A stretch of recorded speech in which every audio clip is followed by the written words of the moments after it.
The North American Society for the Psychology of Sport and Physical Activity, NASPSPA, will celebrate its 50th anniversary in June of 2017. As part of the celebrations, it was decided that we would interview the previous distinguished scholars. My name is Penny McCullough, and today I will be chatting with Dr. Jane Clark. Through 2016, NASPSPA has named 24 distinguished scholars. Dr. Clark was named a distinguished scholar in 2013. This interview is being conducted in April of 2017. Good afternoon, Dr. Clark. How are you today? I'm fine, thank you. Good to talk with you. Great. So let's start off. Dr. Clark, please tell us a little bit about your academic background. So I'm a first-generation college graduate. My family told me I had a choice between being a teacher and a nurse. I chose being a teacher, and then I decided on what was I best at. And at that time, I always thought I was best at my physical education classes. So I decided to be a health and physical education teacher. So I went to SUNY Brockport, which is a state university system college in New York, just outside Rochester, and graduated with a teaching degree in health and physical education. But somewhere along the line in my junior and senior year, a couple of my professors suggested that I might want to think about doing graduate work. And after I went student teaching, I decided that maybe I should go and learn a little bit more about how it is that people learn motor skills, because I was having trouble. I thought if I just told you how to do something, you could do it. And of course, you discover pretty quickly that not everybody can do what you're asking them to do. So I went off to do my master's degree at the University of Washington in Seattle. After 2 years of there as a teaching assistant, I landed a job at Purdue University as an instructor. I wasn't really quite sure to be a PhD, but I thought so. But I took the time off to be an instructor in a very good department at Purdue University. And then I was in the Big Ten, and the Big Ten had quite a long history of having PhD programs and then what we call physical education. And it wasn't long, 3 years later, and I went off to do my PhD at the University of Wisconsin in Madison, where I was there for 3 years. So that's my What fine institutions? Say that again? What fine institutions you attended? What fine institutions I did.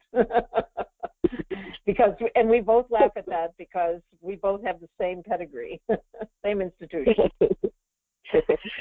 So tell us a little bit more about what made you to decide to pursue a doctoral degree, and how did you decide which university you would go to, and then tell us a little bit about your mentor there. Well, I think because I wanted to be a teacher, there are a lot of people who are studying teaching, and one of my friends once said, I studied teaching as opposed to learning, and I was just appalled at that comment. But I really wanted to emphasize learning, and in particular, I wanted to study the learning of children, the learning of motor skills in children.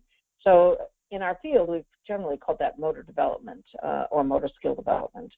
And so my interest had always been in trying to help people learn motor skills. And when I was at Purdue University, I was in a very fine institution, a good department, and they really strongly said you need to go off and get your PhD and do research in the field. And but one of the things that really solidified my interest in little children was they had what we would call today a swim and gym program, but was then called the Developmental Movement Education Program.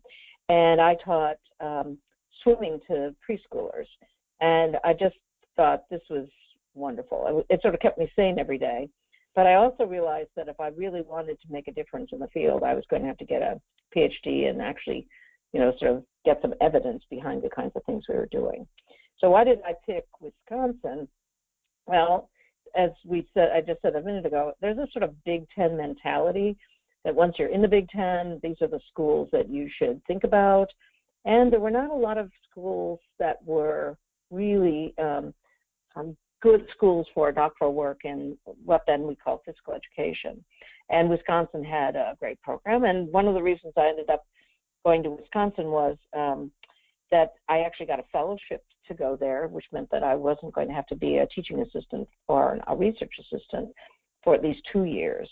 And that was because my mentor, Lois Halverson, had I'd gone up to meet with her and talk with her about a program, and she was very encouraging and said, we're going to try to get you a fellowship, which sort of nailed the coffin, as it were, to sort of, wow, of course I'll come if you'll give me a fellowship.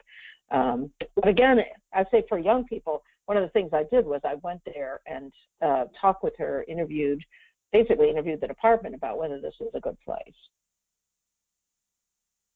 Okay. And then, yeah, that's great. And now tell us a little bit, think back, what do you recall as your first exposure, interest, or involvement in research? When I was an undergraduate student, it was the 60s, and what we now call kinesiology didn't exist, except that then it was actually called the biomechanics class was called kinesiology. And I wasn't very satisfied with the classes I had. I really wanted to study things a little bit more.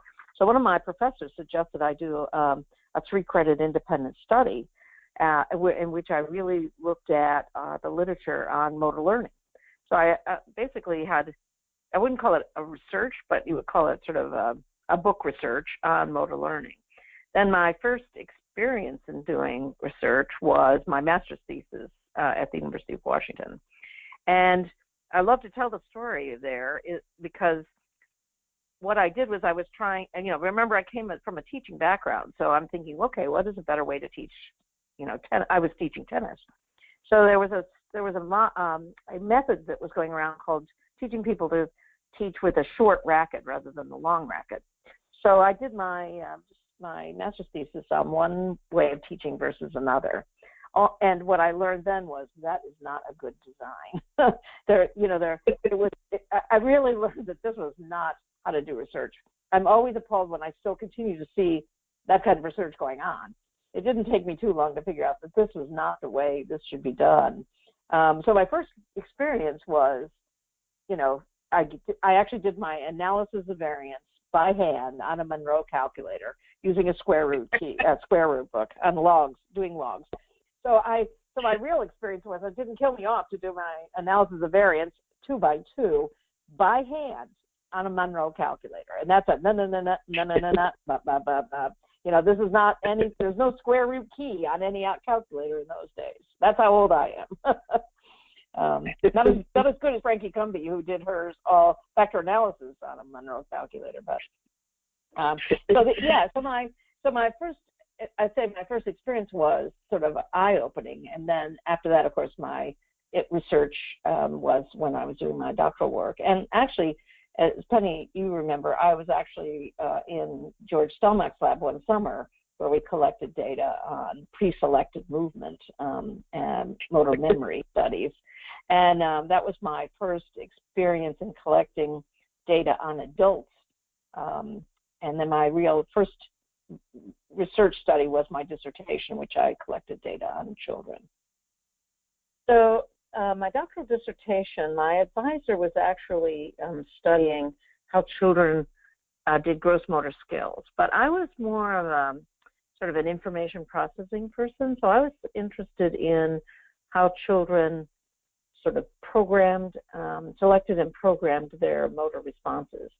So although she always lovingly said, "That's interesting, Jane," she let me go off to do what I wanted to do, which was to do a study on the development of response selection and response programming, which used reaction time as a dependent measure. And no one else was doing this kind of work, so I had to have the equipment built, and I didn't do a lot of piloting work to start with because, of course, we didn't have a lot of children around. But I did have a dear friend from way back when who taught in a school district just over the border into Illinois, and she got her principal to let me test kindergartners and fourth graders in their school. So they gave me a book room, and I had brought down my equipment, and I spent 3 weeks there collecting my data. And it was basically a reaction time using Donder's method and Sternberg's methods of decomposing reaction time to look at how how much time a child took to make a response selection, and then to look at how long it took them to sort of put together the program that they were going to use. It was a little flawed, but the response selection processing actually worked out pretty well. And later I was to use it with senior citizens who had been doing a video game playing. And so I'll just sort of jump ahead a little bit, but while no one on my dissertation committee really understood what I was doing, they were all very supportive, and they all, sort of said, yeah, that's a good idea, and I got a nice finding, not really very revealing at that time until I did my work on the seniors, where the seniors were playing video games and practicing and becoming very good at a game called Pac-Man, just to date us, and they actually improved their response selection processing, which is the same as making a decision while you're driving a car and trying to decide whether you should slam on the brakes or, take a left quick turn and veer over something that's coming your way. So the ability to quickly make a response is what I was studying. And later when so my sort of take-home message from the seniors was, encourage your grandfather and grandmother to play video games, because they'll actually become better at making their response choices when they're driving the car. No, that's pretty interesting.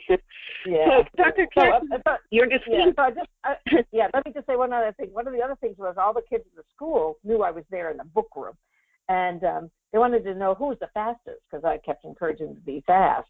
And one of the take-home messages I would give to young people is I went back into the classrooms and explained the, quote, experiment they were in.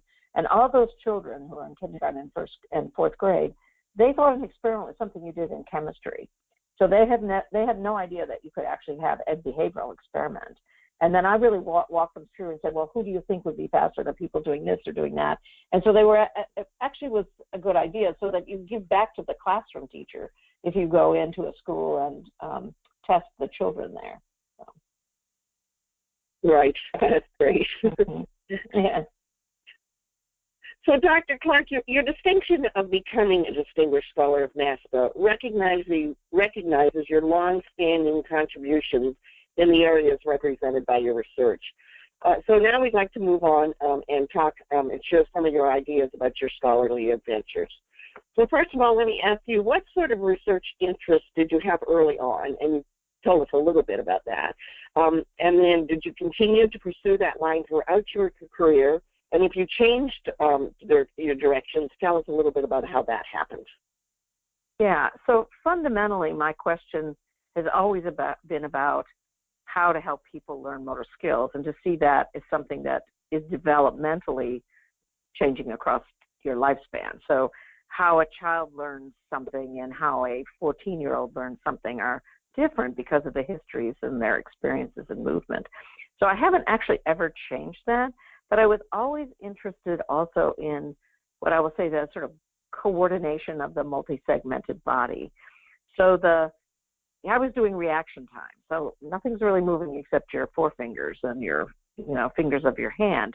And so I was trying to figure out a way to actually look at gross motor skills, but still bring the rigor of the tasks of the laboratory to it. So when I got to the University of Maryland, I had a number of colleagues who were in biomechanics. So I actually went back to my roots, which was what my advisor had been doing, which was gross motor skills, and looked at the development of the coordination of gross motor skills of projecting the body, that is, the standing long jump. And then one day, one of my new first graduate students, doctoral students here, I had a baby who was learning to walk. And he brought him into the lab one day, and we started, discussing how do babies learn to walk, because of course this is your first really gross motor behavior that is going to afford you the rest of your life, that and feeding yourself, walking and getting to your food, and then eating your food. Those are the sort of essentials in life.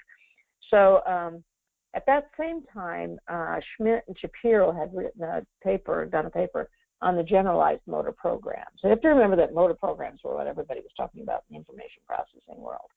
And so sort of playing off of that, we started on a cross-sectional study of babies walking. You really, as a developmentalist, you first have to understand what's the landscape, what's kind of going on as babies learn to walk before you really go into a developmental study. And there's been a lot of studies done on walking, back with McGraw and Gazelle, but they really weren't looking at it in the same ways that we were looking at it. And so we did this study. I used to stop my car in the middle of the street and run up to someone who looked like they had a baby who'd been walking like a toddler and say, "How long has your baby been walking?" And they'd look at me like, "What?" I said, "We're doing this study. Would you bring your baby in?" And so we did this whole massive study of children walking from basically their first year, when they first start walking at 1 year, till about 2 years of age. And then eventually that the whole world sort of switched from information processing to dynamical systems. And then we started looking at this walking in a much different way. Sort of, what do you get for free when you learn to walk? Why is it that walking is so easy? So we then continued our work along those lines. We weighted the limb to look at what happened to changing initial conditions.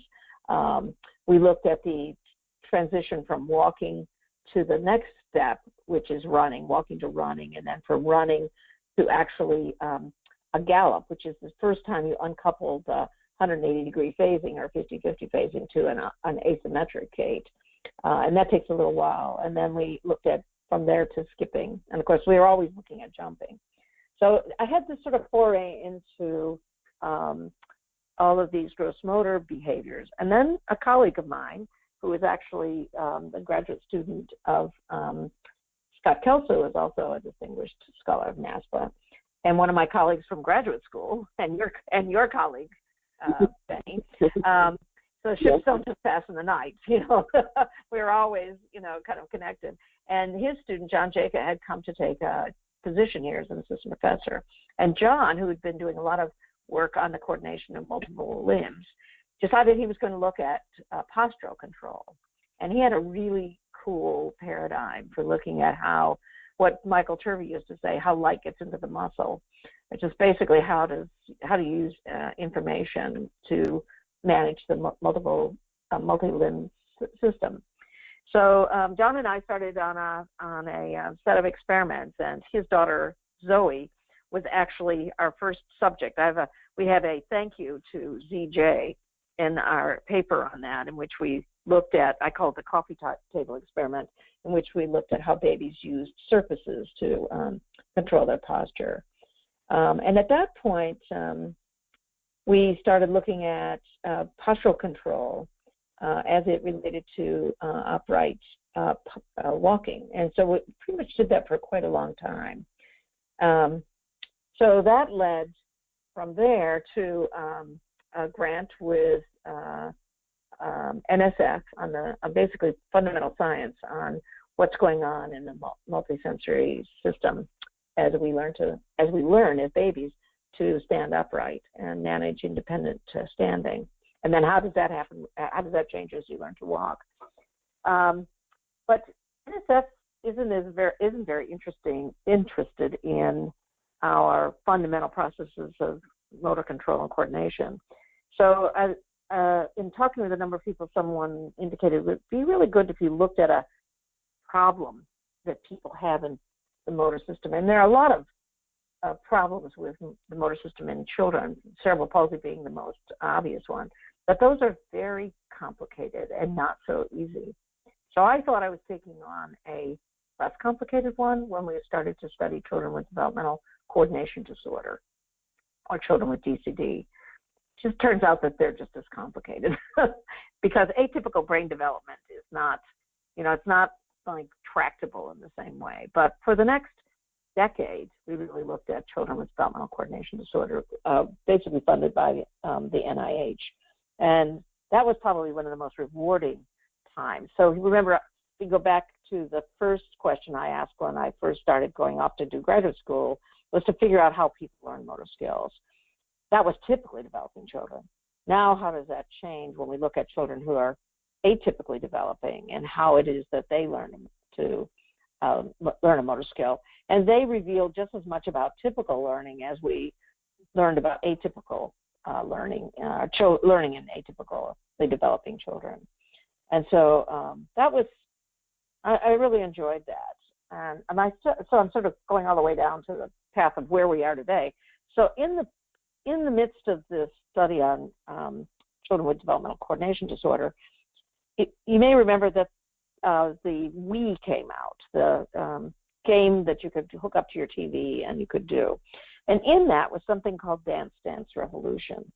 And one of the children's father showed me that one of our children in our study who had DCD could do this. And I thought, wow, this would be physical activity you could do at home. This would be very good for the child, et cetera, et cetera. So we started looking at this, and it actually fit with a colleague of mine who was doing some work with stroke and aging.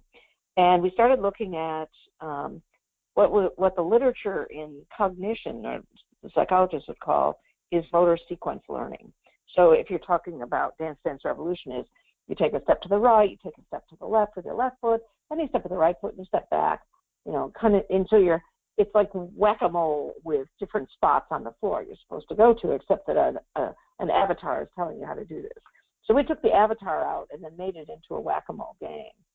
And that has led us for the next decade, really, to study the learning of motor sequence learning. So from this child in my study with children with DCD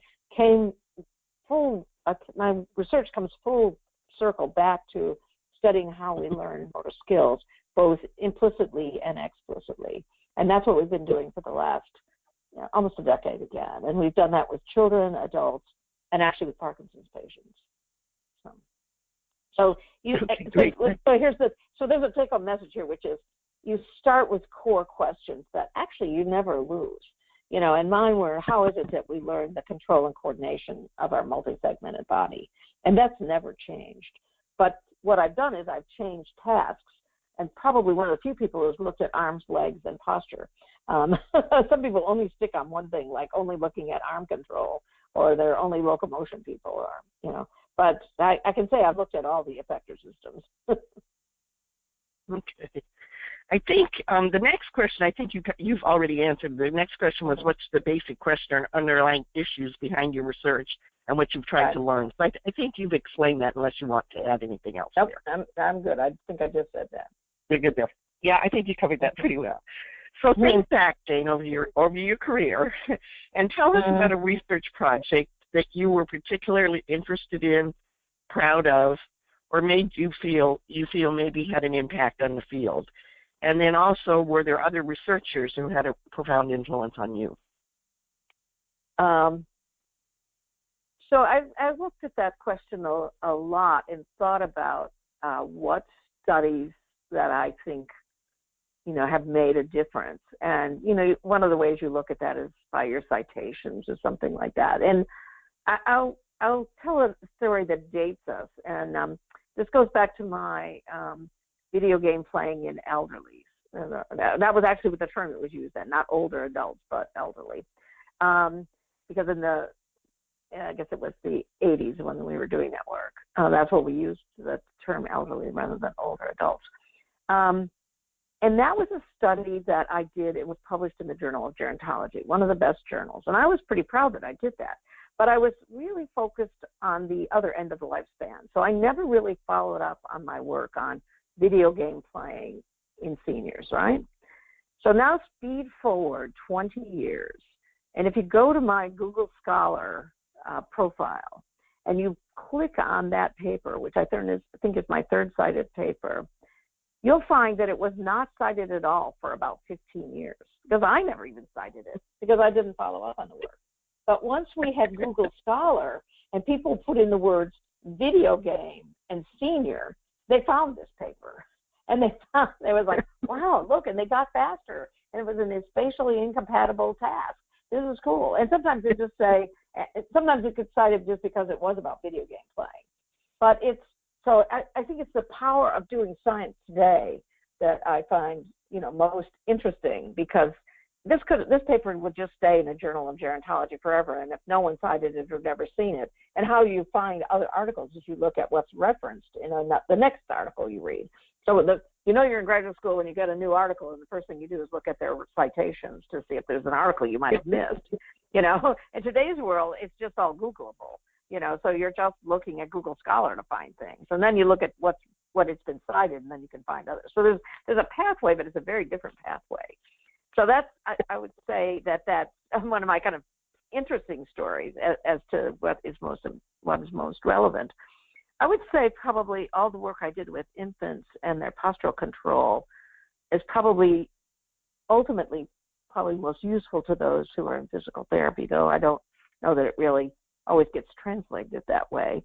My most cited papers are actually papers where I describe how to think about motor development in general, because most people think it's kids, it's motor development. That's not right. A developmentalist is someone who's really looking at the history of someone, and how from what you do when you're a 5-year-old and what you do when you're 10-year-old and how they're related to each other. But there also says that a 5-year-old learning is different than a 10-year-old learning. There may be fundamental principles of neuroplasticity, but they're going to be different. They're going to play out differently in a 5-year-old than a 10-year-old. Anyhow, but when I was teaching, I created a metaphor based on some paper I once read by Jerome Bruner, a famous developmental psychologist, in which he said development was a lot like a mountain. And so I created what is called the mountain of motor development. And I meet people in Europe who have read this paper. Oh, the mountain of motor development. I'm going, really? No, we're not talking about 10,000 citations, but I think that it really did what I had wanted to do, which was to provide a heuristic for how to think about what it takes to get up to the mountain of motor development, how to become skillful and proficient. And we eventually, I did a sort of boring first paper, but one of my doctoral students and I wrote a second one in which he kind of helped me make it a little bit more lively, I guess, or easier to read. That was Jason Metcalf. And so that's actually my most cited paper. As to who has had the most influence would be probably Esther Thielen, who's now who passed away a number of years ago. But Esther was a person I met I think Scott Kelso actually introduced me to her. At NASPSPA was here in Maryland in 1982, and Scott stayed at my house, and we went for a run. Those were the days when we ran, and he told me about this woman he'd met at the University of Missouri, Columbia, named Esther Thielen. And I sent her a note and said, could you send me your papers? People didn't have email, so you would actually send a postcard to people saying, could you send me your reprint?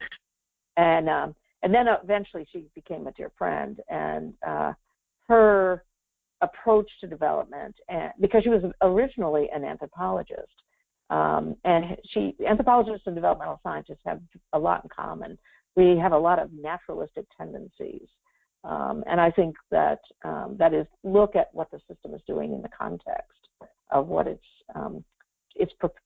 behavior is doing, and so I'd say that she had the most influence, and she actually helped me to understand why I love teaching preschool swimming, because you can't teach, quote unquote, teach a person to swim when they're 3 years old, but you can certainly help them learn to swim.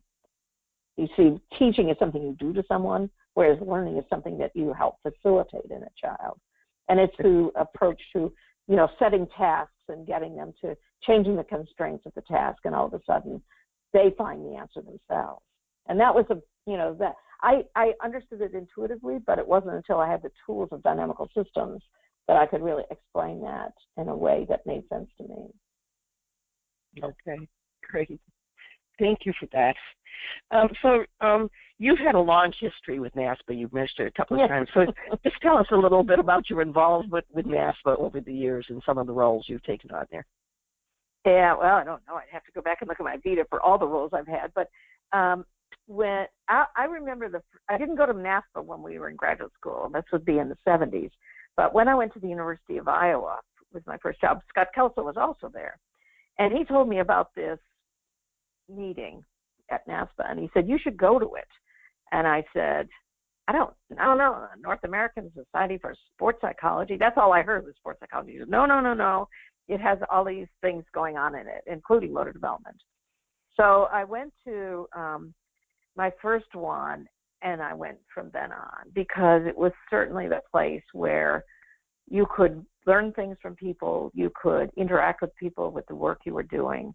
It's a place for your students to find others who will eventually be their colleagues, other colleagues, to sit at a table. We had a meeting once in Mississippi, I think it was. We were at a university, Gulfport, and everybody had to eat together. There was no place else to go in Gulfport. So the best thing about that was that students would sit down at a table with some, person whose paper they'd read. And, they'd find out that this person was just a human being like they were, and they would have these great chats. We're not quite, we've gotten a little bigger, and sometimes we go to sites that are not so conducive to people sitting down and chatting with each other. But whenever we do, it's great. So I've been to almost every, I can tell you the NASPAs I've not been to. And the first one I missed was Trois Rivières, and that was when I was at the University of Pittsburgh. That was fairly early on. But after that, I went to, I've been the program director for motor development. I've actually been the program director or, chair of the program committee for motor learning, which is actually, I just love that because it shows the two hats that I wear, which is developmental motor learning, some people might say, or developmental motor control. So development is what is, stamped on my head, and it's just how I look at that. Mo Weiss, who, obviously sees herself as a developmental sports psychologist. And so, development is what pulls us together, and learning, you have to understand learning. So, yeah, so I've done that. I've been the publication director. I think that's right. I've never been the secretary-treasurer, I believe. And I have been the president of NASPA. I got the service award one year, which I thought was quite nice, very nice to be recognized that way. Bev Ulrich actually was the president, and we were in Florida, I think. And then, of course, the greatest honor was being a distinguished scholar for NASPA. And I remember when we put this in place, I just give a little sidebar here. It was hard. I think I was looking at the list that you gave me of how long it took us before we really started giving the award to people. So the first two distinguished scholars were, of course, Franklin Henry and Jack Adams. And then that was 81. The next, Franklin Henry and Lawrence Rarick. And then it took us 8 more years to give it to Jack Adams, and finally 3 more years before we gave it to Richard Schmidt. And then we started to give it to each other. But it was because we were all still puppies in a way. And we weren't really ready to say, oh, you're distinguished, But because we were all kind of growing up together. And there was this real sense that maybe we weren't good enough to be a distinguished scholar yet. Obviously Franklin and Larry Rarick were distinguished. They were the grandfathers of the field. But it took us a long time to kind of say, okay, we can do this. And now we have them, quite regularly. And that's because we have, a lot of people who have really distinguished themselves in the field. Right. So do you remember when you got the call that you were being named Distinguished Scholar? I can't say that I do. You can't? Did you call me? I don't remember who called me. Oh, no, I can't remember who it would have been. I don't know, and I might have known before someone called me, if you know what I mean. Where okay. I don't know that. Yeah, I do remember when I was surprised with the service award, but with the distinguished scholar, I don't. And I remember when I got in the academy, I remember that, but I don't remember the distinguished scholar one. I should. That's really bad. But it's an honor. But you have mentioned it. Yeah. I'll say this for the tape. And it's a handful of letters, NASPSPA. So when I was a child growing up, it was NESTLES. Nestle's is the very best chocolate. And so I used to say, NASPSPA, NASPA is the very best society. So, but it's been our home. This is where I see you all the time, Penny. You come together and you see each other and you find out you catch up with your colleagues and find out what's going on. And what are the kind of trends that are going on. And one of the best parts of NASPSPA is we bring people from outside the field in to give us talks, and they kind of spur us on to thinking about things we might not have been thinking about before. Right. So, Dr. Clark, do you have any other thoughts that you'd like to share about where the field's going, or anything you'd like to share with young scholars coming up? I'm just going to say other ideas you got to share. So that I would just say this is a joke. We need a new name. No, that's a joke. So the history somewhere, someone should at least chronicle the number of times we all fussed about the name of the association. But clearly, physical activity now is something we were ahead of our time, because everything now is about physical activity, and psychology is still about behavior. So it's just sport part that when I have to say that in my provost or someone goes sport, and I'd like to say yes. And what is yours? So if we don't, sport, dance, and all kinds of movement forms are important to our field, and we shouldn't walk away from it. It's just that sport has become entertainment, so it's not ours in the same way. So, but no, my last words to everybody is join NASPSPA, stay in NASPSPA. It's a great organization, and may it have another 50 years. Well, thank you so much for taking the time to share, because we'll have these words, and as you know, we'll get them posted up on the web so young people coming into the field can hear from our distinguished scholars. So I thank you so much for taking the time to chat, and I hope to see you at the 50th anniversary. I look forward to it. Thank you. Okay, Thank you, and have a wonderful afternoon. Bye-bye. Okay, bye-bye.